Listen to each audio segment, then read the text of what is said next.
time. I've been raising horses a long time. And I've always focused on the nutritional as the most important thing for the basis for any horse, whether it's going to be a race horse, a rodeo horse, show horse, cutting, you know, I've done all of it.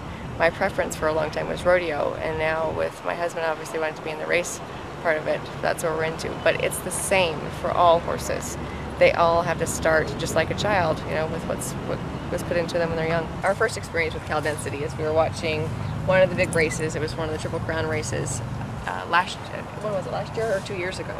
And there was a commercial during the big race. You know, we were obviously watching the horses, even though we don't run thoroughbreds, we like to keep up on it. And you were on the commercial.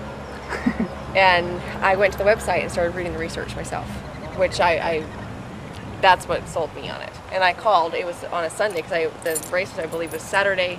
I read it overnight, and I called you and left you a message on Sunday. You called me back on Sunday, and I started been feeding it ever since.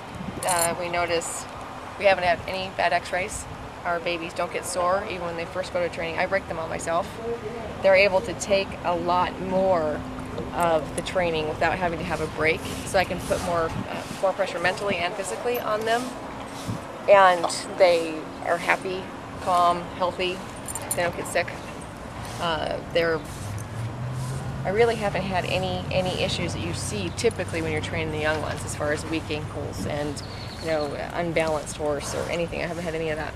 You see a lot of them where their muscles get too big for their bones, or their bones get too big for their muscles, or they get, if something gets out of whack, and then you have a problem because they're unbalanced. These guys, we want them to grow balanced. Proportion, I think, don't you?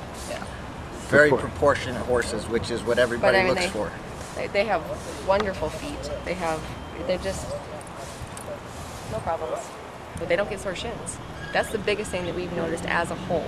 And that's the place where you see, you know, with the 2-year-olds, that most of the things happen is right when they get to the track, they get sore shins, because they lose 6 to 8 weeks. Yep. Yeah, and they lose a lot of time because of the sore shins. Also, they're able to physically and, you know, mentally, they're able to remain calm enough to learn.